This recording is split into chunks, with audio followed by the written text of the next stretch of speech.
Welcome to the Mid-Penn Bank podcast, hosted by President and CEO Rory Retrieve. In this episode, Rory is joined by Brandt, Smink, Information Security Analyst, and Matt Dotz, Information Security Awareness Officer. Here's the conversation. Don't take this the wrong way. I prefer not to have guys like you on this podcast because you guys we're here today to talk about fraud, right? Now, Matt, you and I had a podcast episode, I think late last year, that I thought was really good. And you talked about left of boom and ways that prevent fraud. But over the last few weeks, we've detected a new type of fraud scheme. So I invited Matt Dotz to come in and Brandt Smink, and Brandt works in our IT group. And what's your main focus? It's pretty broad. I deal with a lot. Look at all of our systems. We have quite a few systems in place in our cybersecurity stack. I deal with that. Deal with vendor management. Deal with reported emails. There's a lot that goes into this role. It gets pretty broad. Just get pulled into really anything that may impact our systems, impact our customers, or impact operations. Right. Brandt's a technical guy. I do the talking. Brandt is the technical expert behind the scenes. Yeah, you're more like the cop. and Brandt's the guy back in the office giving you the information you need to do your job, right? That's right.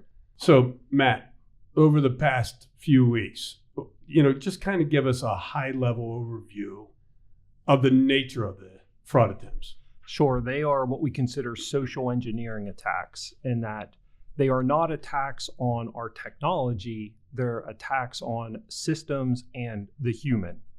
So they are using various resources that we can talk about to try to find out who our customers are. And then they are contacting our customers, pretending to be the bank, and attempt to gain information from the customer. And then sometimes at the same time, or sometimes a little bit after, they contact the bank and pretend to be the customer using the information with the newly acquired credentials. That's right. Right. And then so they are attempting to socially engineer or trick the customer, and then they try to trick our call center and our employees. And if they were successful in obtaining credentials and they were successful in contacting the right person here, what are they trying to do next? I mean, I think everyone knows the answer to that, but what are they trying to do? The ultimate is the account takeover, right? They want to take over the account. They want to be able to do what?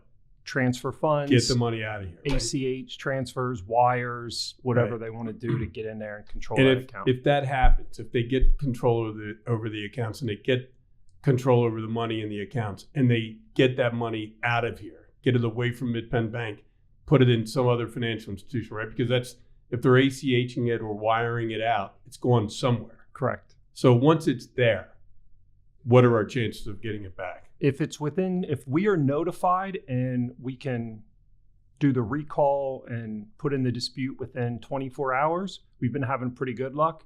More than 24 hours, a lot of time that money's gone, or the bad guys have already withdrawn it from the other accounts, and it's really gone then. So I get like phishing attempts all the time, texts, that I have overdue library fines or that my Easy Pass is not working. Like, how do the fraudsters get like mobile phone numbers?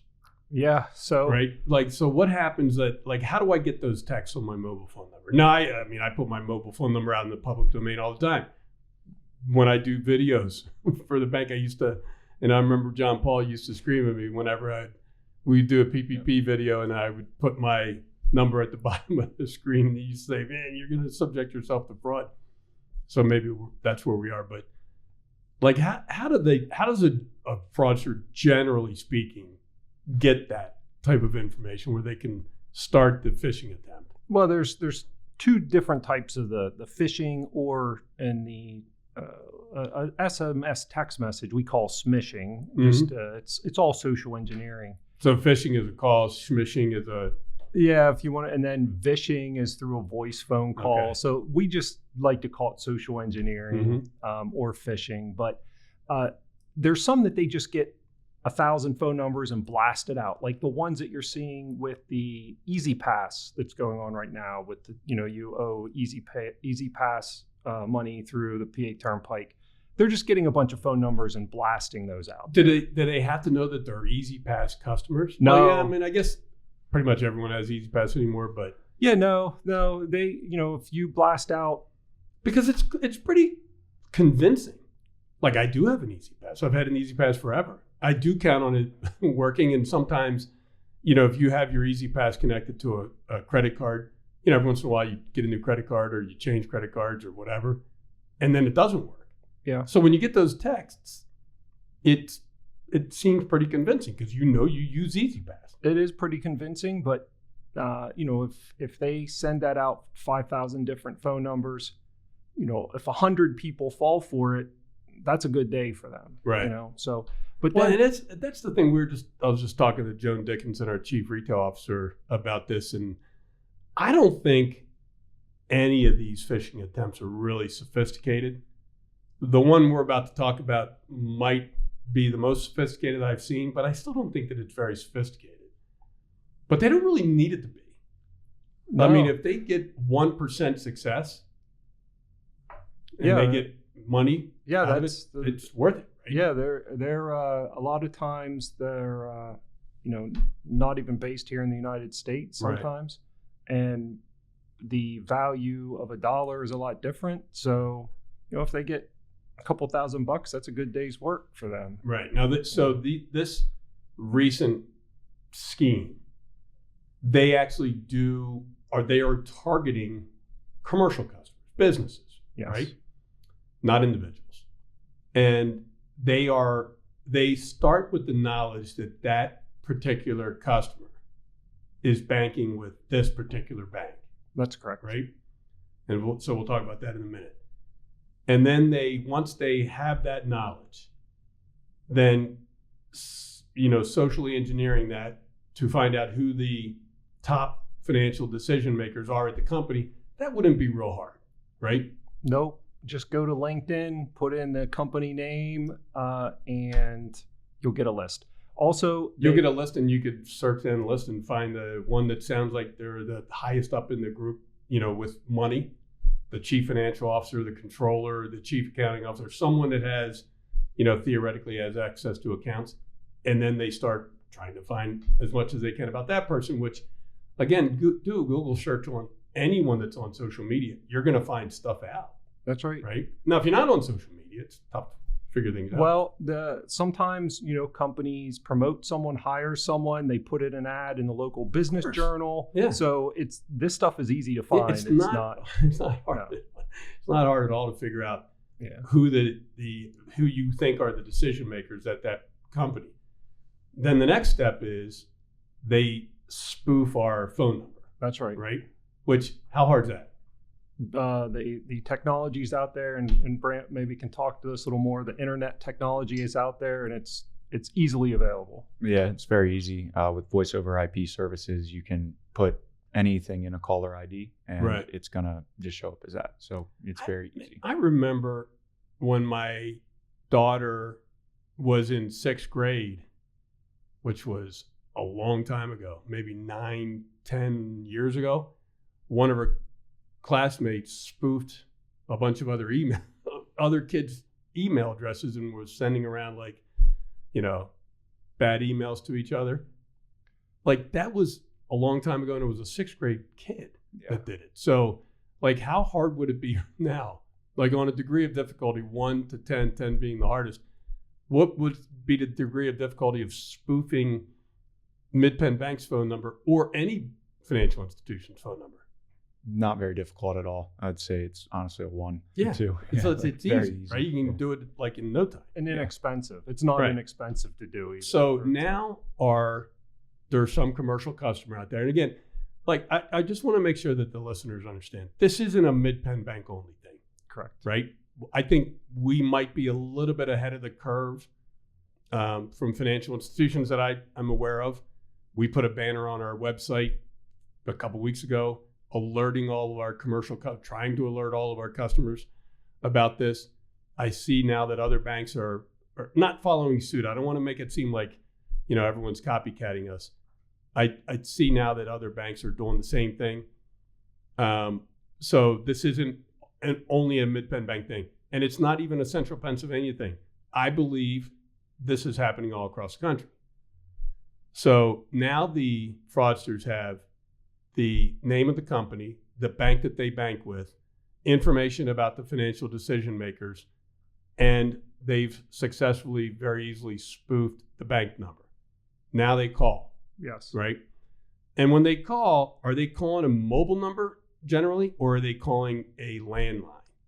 It can be either or. A lot of times they want to call that mobile number because that is more convincing. And the people we've talked to, they're like, they had my cell phone number. It must be somebody I know at the bank, right? It must be. No one else has my cell phone number. But the cell phone numbers are very easy to find also, and sometimes even more accessible at this point. Sure. So when the fraudster places the call to the customer, it looks like it's coming from Mid-Penn Bank or some other financial institution. Correct. And then they just start right off the bat asking for information. But yeah, they pre-text it. They'll say, we're Mid-Penn Bank with the fraud department. There's suspicious charges on your account. To build that, they build the story, and then they start moving into, okay, now we need to validate you so that we know who we're actually talking to. Right. So they kind of put that security onus on the actual customer, and the customer feels compelled to give them the information. Now, would our fraud department ever call a customer like that, and start trying to alert them to a fraud? Right? I mean, if there is a fraud, it happens on our debit cards all the time. Yeah, that's right. So we, maybe not our fraud department, but one of our vendors may call and say, hey, there's suspicious charges on your account. Mm-hmm. Did you make these? It's a yes or no question. It's not, can you verify? Are they going to be looking for anything other than a verification that person's who they intended to call? Generally not. They just want to verify the account or not. So right. But they're not going to say, could you tell me what your account number is? They're not going to say, could you tell me what your, security code to get into that account? They're not going to be asking information like that, right? And certainly they not. Wouldn't need to, yeah, because they have that information. Right. And certainly not, can you give us your social security number? Right. Can you give us this? Or certainly not that. Credentials to get into an account. Yeah. Right? Because we can get into the account. Yeah, if it's really the bank, we don't need you to tell us how to get into your account. We can get into the account. We don't need your password. Right. So I'm sure they have a script. I'm sure they try to build rapport and, do whatever they can. So now we count on the customer, right? So look, fraud prevention is a two-person team. It's the financial institution doing what it needs to do to make it difficult, and it's the customer doing what they need to do to make it difficult, right? Correct. Do you agree with that? Is it a 50-50 thing, or is it more on the customer or more on the bank? Like, how do you weigh that out? Well, they're coming to us for a service, and we need to take a lot of it on us. We need, they're trusting us, and we need to accept that. But they certainly play some part in it. Sure. So, from our own systems, we spend a lot of money. Yeah, we do. We spend a lot of money making sure that our systems aren't going to be compromised, and that we allow their information to get out, right? That's correct. And knock on wood, so far we've been very successful. That's correct. Right? We've never had our systems penetrated, and we do phishing tests and education for all of our employees all the time, right? Yes. Because sometimes the fraudsters are trying to get to them and trying to get them to give away information. And I think that we've been pretty good at that, right? And so we've invested all this money hiring guys like Brandt. But we still depend upon them. We still depend upon the customers. Because if the fraudster gets to the customer and the customer gives away information that they shouldn't have given away, it's almost game over at that point, right? We still have a shot at stopping it, but we're in pretty bad shape. If they get credentials, we're in the whole situation's bad, right? Yeah, so my job is the information security awareness officer. My job is education and training to address the human risk in the element. We have all kinds of protections in place for firewalls and antivirus and technology to try to stop that. But if the bad guys get the human, if they can get in touch with the human, they're the last line of defense. Right. So really the only way to stop it is education, training, and learning so that they recognize this call doesn't seem right. This email does not seem right. I don't recognize this phone number. That is what we're trying to do with the education aspect. But you're absolutely correct. The human is kind of the linchpin that holds everything together here. So you educate our customers. I'm sorry, our employees, right? Correct. You conduct sessions through our university all the time, I would imagine. Yes, we do training here at the university. I do sessions for all the new hires every time a new hire class comes in. We do newsletters. We do all kinds of training to get that message out there. Right. And then how much are you doing with customers? Yeah, we do not only just customers, but community. Yesterday, I was in Martinsburg, which is the Morrison's Cove branch. We did a community event for older adults there. 25 older adults came out. We had a great session. Right. Because that's a targeted audience. Oh, yeah. Right? Yeah. Yeah. I mean, I was telling Heather Petito Bentley about this, and she said, oh, yeah, I'm sure, the senior citizens are the ones they're targeting. I said, no, they're targeting, people that are still working for a company. So, but a lot of fraud attempts are on senior citizens, right? Yes. And there's Brandt and I talked about this earlier. There's a couple reasons for it. If you try to target my 21-year-old son and you get access to his account, you're going to get like $25, But if you target his grandfather and you successfully breach him, you're getting a lot more. Right. So older adults have more wealth. And would it be fair to say that the 21-year-old is going to be a little less likely to fall for a fraud attempt than their grandparents? I'm not going to say that because they'll make some mistakes. It's a different type, and Brandt can talk to this if he wants to, but the targeting is different. The crime or the vehicle for the fraud is different. Right. Yeah, the FTC has an awesome dashboard on this. They show they break it down by the different age brackets and the different types of attacks that they're using.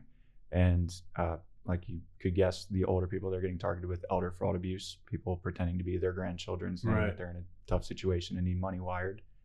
Younger ones are being targeted through more of the like Cash App, Venmo, the modern transaction systems. They're tricking them, saying, hey, if you send us $500, we'll send you $2,000 back in 24 hours.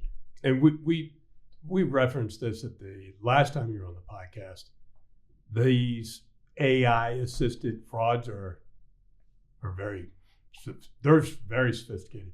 And I was just made aware of, and I don't think it was one of our customers, but it was a friend of a friend, where the grandson called the grandmother and, was in trouble and needed money.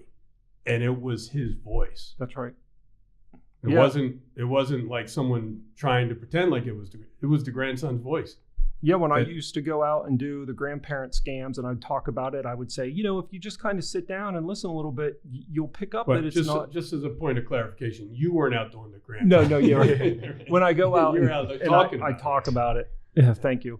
And but I said now it actually is your relative because all these kids are on TikTok. They're all on Twitter and YouTube and Instagram, and their videos are out there. And then the follow-up question is, well, how do they know? How do they put together who my grandkids are?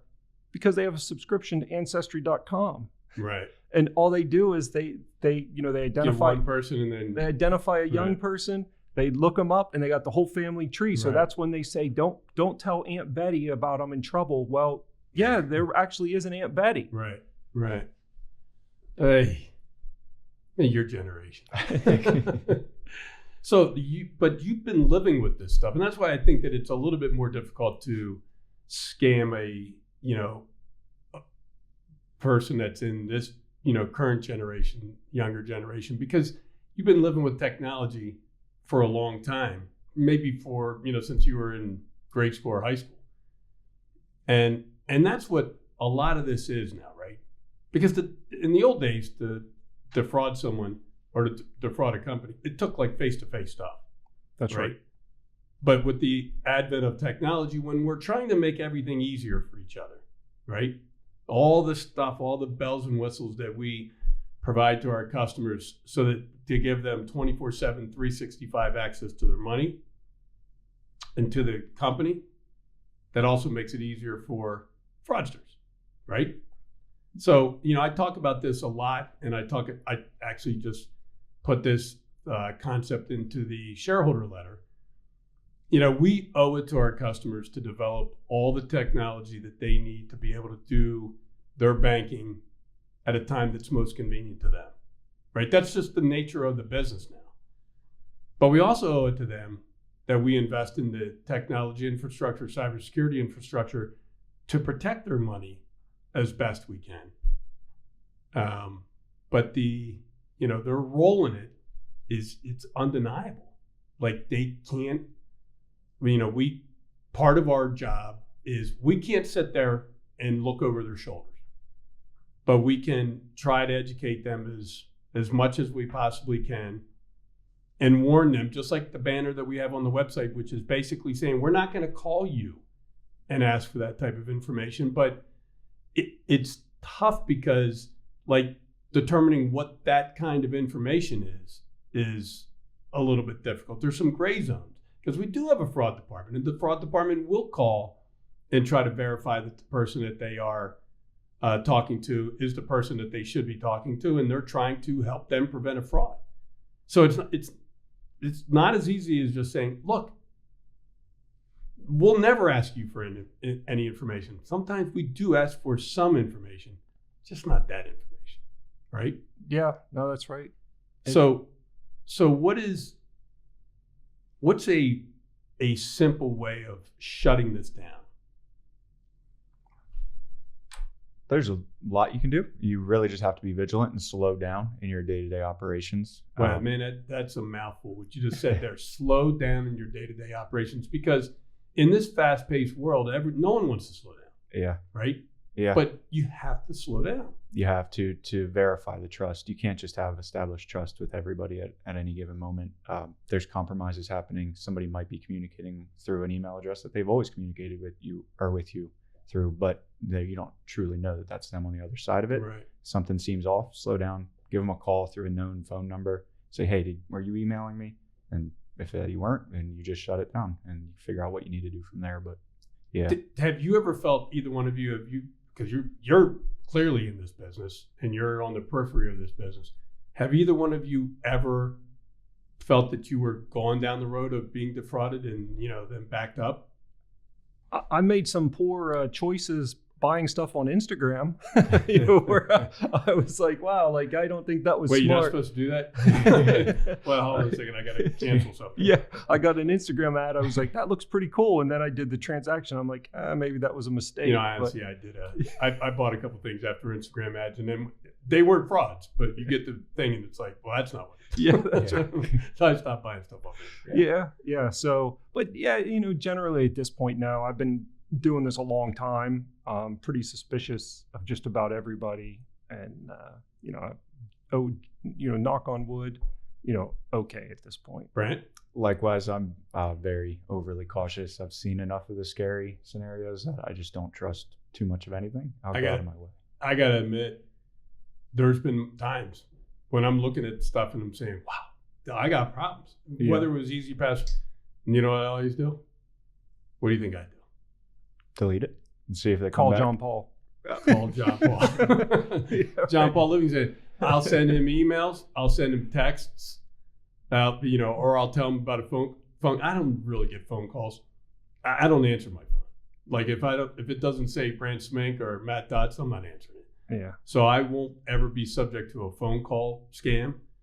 But texts and emails, I get those things all the time. I just pass them on to John Paul and say, is this a phishing attempt? Yes. Yeah. Delete. So, Yeah. but it's tempting, and I can very well see. I think I'm a relatively intelligent guy, and I think that I'm fairly attuned to all the stuff that's going on in the world that's bad.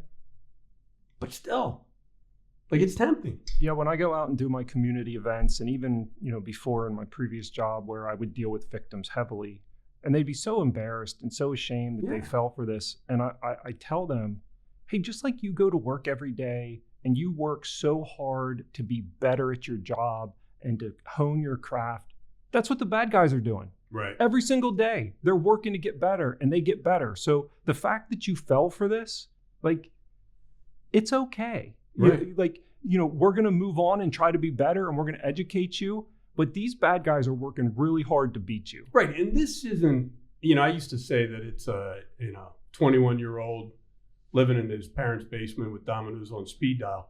But that's not really it. No, it's organized crime. It's organized crime. Yeah. Right. Well-funded Yeah. organized crime that might not even be originating in this country. Right? No, and sometimes it's even nation state. Like, that's how well-funded they are. Yeah. So Nation state. Yeah. So, again, I described this current fraud scheme as, in the beginning, it's this is pretty sophisticated.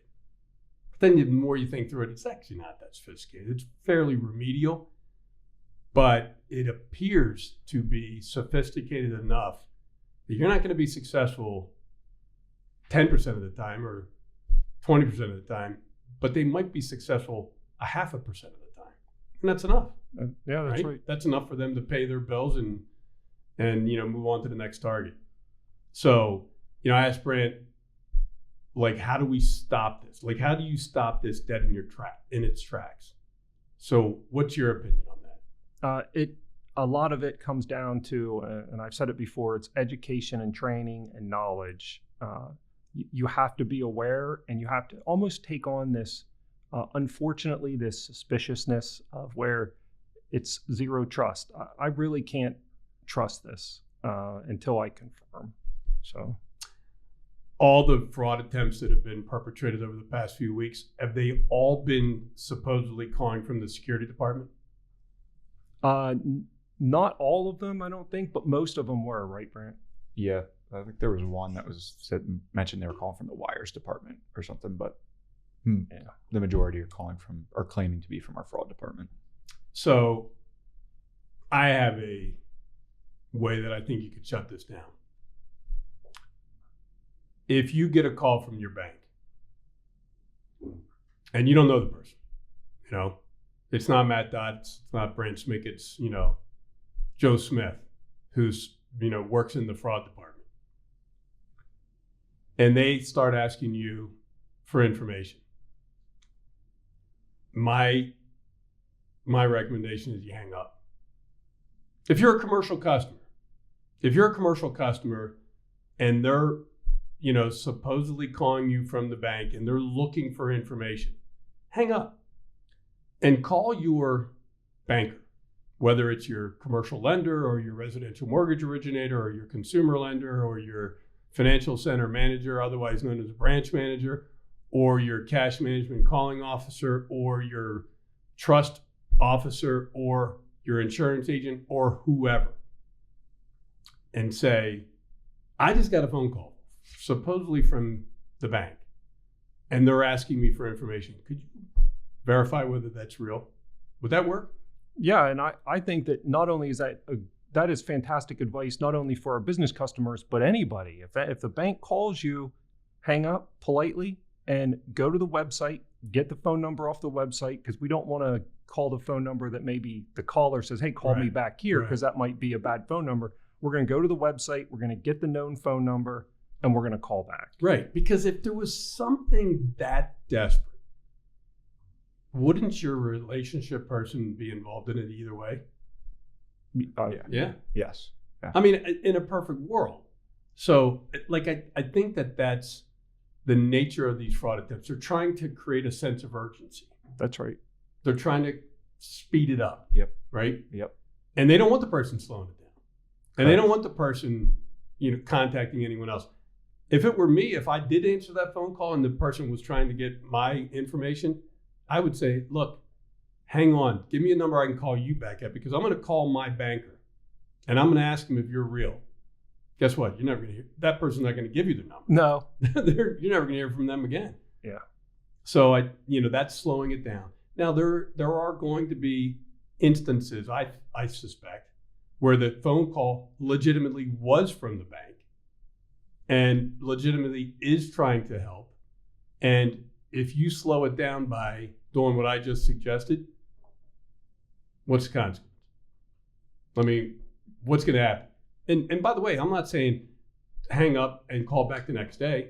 Hang up and call someone immediately. Get on the website, get the fraud department's number or the security department's number, and call them immediately and say, is this real? And if it is, then you can deal with it 5 minutes later, 10 minutes later, just not that minute. Yeah. Right. Yeah. React accordingly. But when I say slow it down, that's what I mean. Slow it down just in the moment, not just slow it down enough to thwart the attempt. And all of our call takers and the call center and the fraud department, they're all trained on this. You're not going to hurt their feelings. Right. They expect it. That's a good point. So if you do say, hey, I'm going to hang up and I'm going to call and verify that you're actually who you are.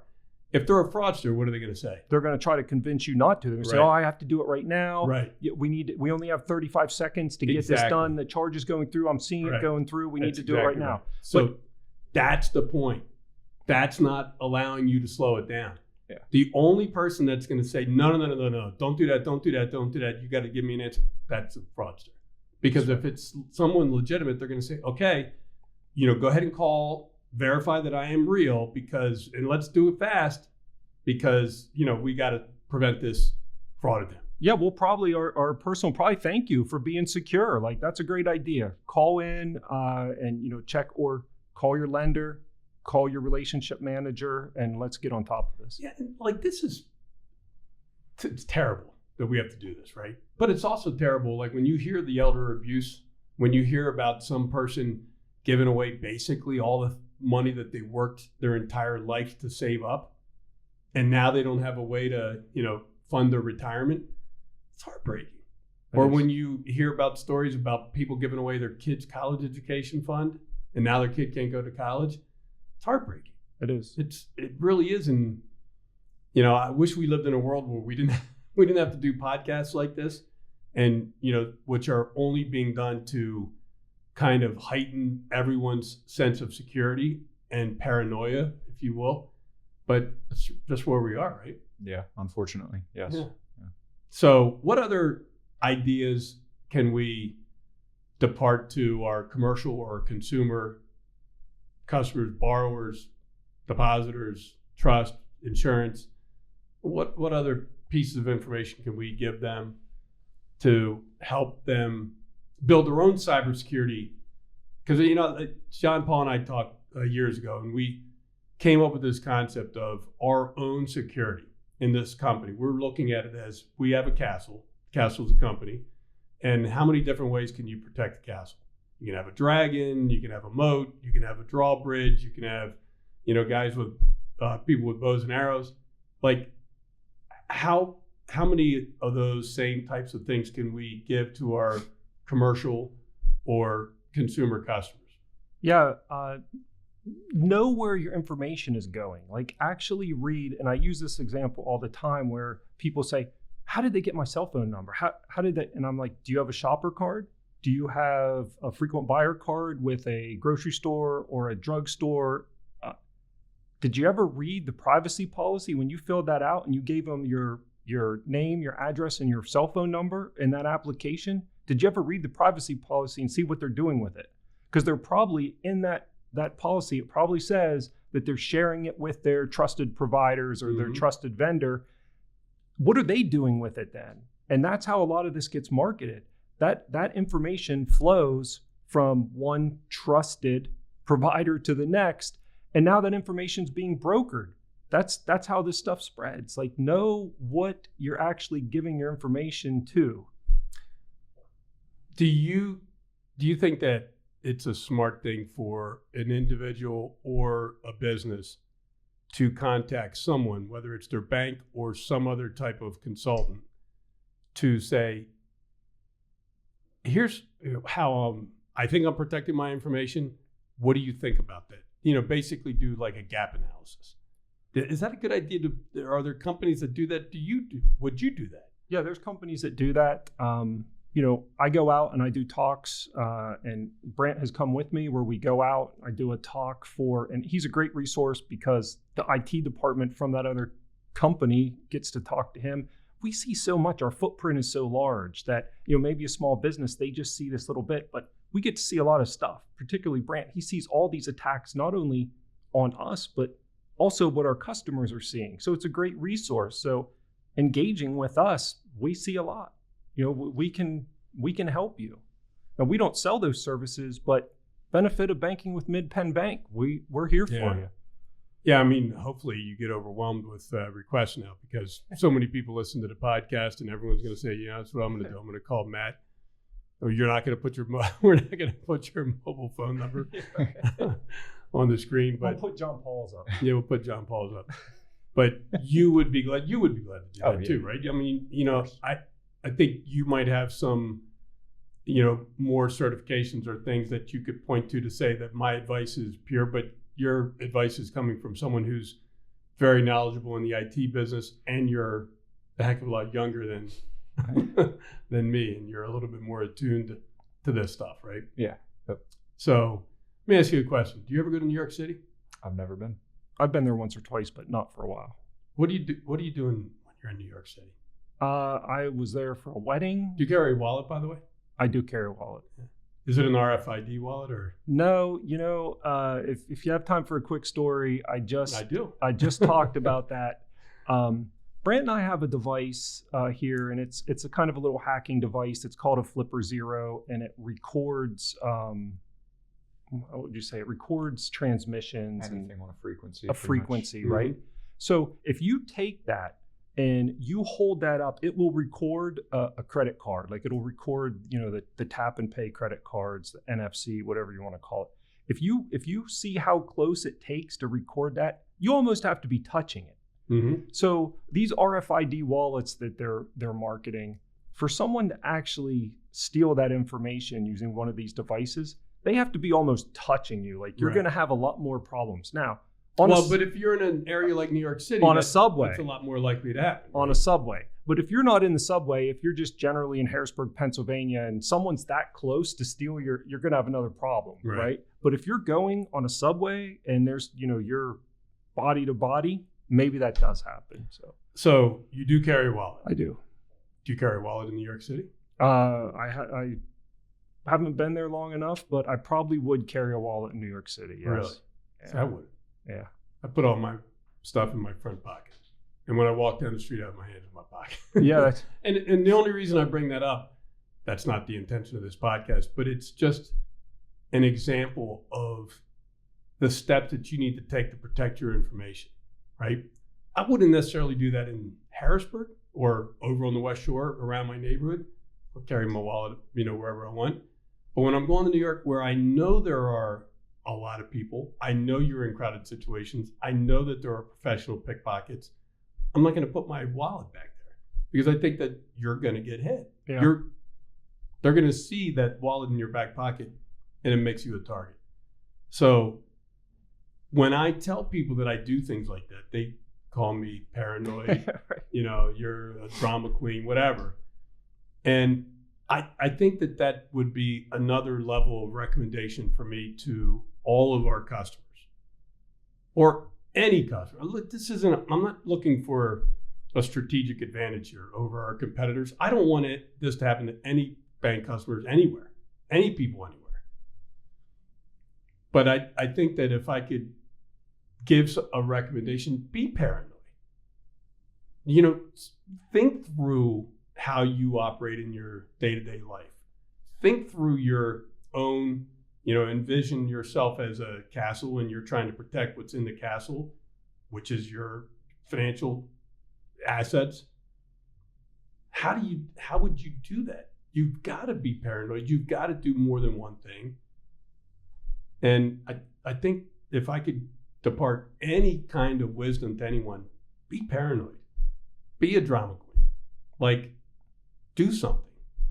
Yeah, no, that's again, coming from a career in law enforcement, I'm probably overly paranoid, but like I walk in a room, I'm like, where's my exits? Who's my threat? Like it's just something that when just I go to happens. a movie, I'm in the back row. Yeah. I got the only thing behind me is the wall. Yeah. And so many times when I would deal with victims who had been victimized by an assault or a theft, and they would say, man, I knew something wasn't right. It just didn't feel right.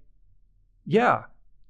Don't suppress those. Like when you feel something's wrong, like the human has like hundreds of thousands of years, or depending on how long you want to believe humans have been around, we'll just say thousands of years of survival skills. And it's innate in us. And so many times we're taught to suppress that. And no, like if it feels wrong, trust that. Trust those feelings and follow that. It might be wrong. You know, the innate part of our is making sure you're not around a lion or being able to run from the lion.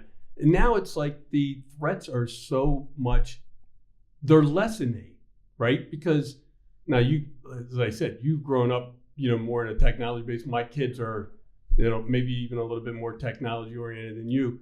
Sooner or later, maybe, all the generations will be, have that innate ability to stop stuff like this. But I think that's a difficult leap of faith for guys like me. I'm 62 years old. Like, I grew up in an environment in a city. I just had to make sure that I was looking around every corner. Mm. So that's the innate part of my life. When I go to a New York City, I know which side of the street to be on. I'm looking all around. I'm looking down the street. I'm looking behind me. I'm looking down other streets. And my kids, they call me paranoid. Yeah. But that's innate in me because I grew up in an environment like that. I think that being innate and having innate skills to prevent this stuff is maybe it's a little bit of a bigger leap of faith. But you got to do it. You still it's not right. Like these people, when we talk to them, the victims, they will say like, yeah, it just seemed wrong. It just sounded funny, and okay, well, that was the point of where you should have slowed it down. Did you, when you go out and you do your seminars or talks, do you like give what we call on the credit side spilled milk stories? Do you obviously no name, but do you tell them about like the story that I just told you about the grandmother whose grandson called her and was in trouble? All my presentations are very demo heavy. I have visuals. I show examples of the phishing messages. I show the one I did yesterday. I actually have a video of a skimmer on a point of sale terminal. Like I show that. Like it's very reality based. Like I'm not just talking about it. Like we're showing them. That's the best way to get them to learn and understand and recognize a phishing email is for them to see it. Right. So my whole presentation is not just me talking about it. It's actually me showing them. Brandt, you ever go on any of these? Oh yeah. That's half the battle, is just making them aware of these different risks that exist. They may not be knowledgeable of it. We are in the position where we see it every day. We work with it all the time. If they're fortunate, they're not seeing it at all. If they're unfortunate, it's a real example coming in. For example, and I'm going to say a company's name, and maybe they like it, maybe they don't, but DocuSign. So the bad guys have co-opted DocuSign so that they create DocuSign accounts, and then they use DocuSign to send in emails to companies, knowing we can't block DocuSign emails. There's no way. We use DocuSign all the time. Companies all over the United States are using DocuSign. And this isn't just a problem with us. It's a problem across the entire security scape. So they load their malicious document into DocuSign and then send it in knowing that Brandt can't block every DocuSign email or our business would stop. So the only way to prevent that, the only way to stop those attacks is education and training, and to show the user this is what it looks like. This is where you look to find out what the actual account email is for the DocuSign account. It's education and training. That's the only way to stop that. So are you guys like the dynamic duo? Yeah, we work pretty well together. I would agree. Yeah.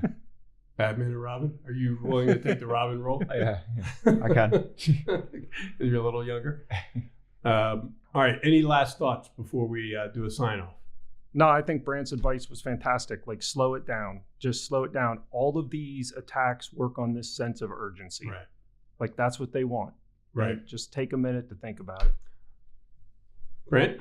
Yeah, I would agree. They're preying on that sense of urgency. They're preying on established relationships when they're trying to impersonate people. So just slow down and don't be over trusting. Do your due diligence and verify people. All right, I'm going to look at the camera for this one. So, I don't know how many people watch this podcast or look at the reels that my man Kobe's going to cut up and put on social media. But, there's nothing more heartbreaking than seeing someone defrauded out of their assets they worked so hard to accumulate.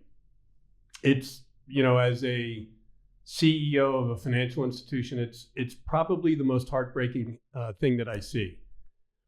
And you have a commitment from Mid-Penn Bank. And I suspect that you have that same level of commitment from most financial institutions in the country. You have a commitment from us that we're going to do everything that we can to help prevent anyone from defrauding you out of your hard-earned money. But we need your help. And just like Brandt said, the way that you do that help is because they're going to try to target us and they're not going to be successful. They're also going to try to target you, and they might have a better chance because you don't have the same type of resources that we do. But if it doesn't sound right, hang up. If it doesn't look right, delete it. And contact someone from the bank. Contact me if you want to. Or contact your relationship person. Contact your financial center manager, branch manager. Contact the financial center associate or teller at your local retail location. And just ask them their opinion on it. Slow it down. And if you do that, you will figure out the difference between someone trying to defraud you and the bank trying to help you prevent people from defrauding you. All right? And if you have any questions or comments or concerns about anything that we talked about on this podcast, please do try to contact Batman or Robin here, Matt or Brandt, and talk to them about, ways that you can help build your castle and its defenses a little bit better than it might be today. And as always, thank you for listening. And just know that Mid-Penn Bank is always in your corner. Thank you. Have a great day. Thank you for listening to the Mid-Penn Bank podcast. You can find more episodes at Apple Podcast, Spotify, Amazon, and more. Do you have a question about the podcast? Email us at podcast@midpennbank.com. References in this podcast to Mid-Penn are to Mid-Penn Bancorp, Inc. and its subsidiaries and affiliates. This podcast expresses the views of its participants and may not represent the views of Mid-Penn or its officers and employees. In addition, these views are subject to change without notice, and Mid-Penn has no duty or obligation to update the information contained in this podcast. This podcast is being made available for informational purposes only and should not be used for any other purposes. You are encouraged to consult with competent legal, tax, accounting, or investment professionals before engaging in any financial transaction. Mid-Penn does not make any warranties as to the accuracy or completeness of the information in this podcast, does not endorse any third-party companies, products, or services, and assumes no liability for your use of this information. Forward-looking statements should not be considered guarantees or predictions of future events. This podcast is the sole property of Mid-Penn and may not be copied, reproduced, republished, or posted in whole or in part in any form without prior written consent of Mid-Penn.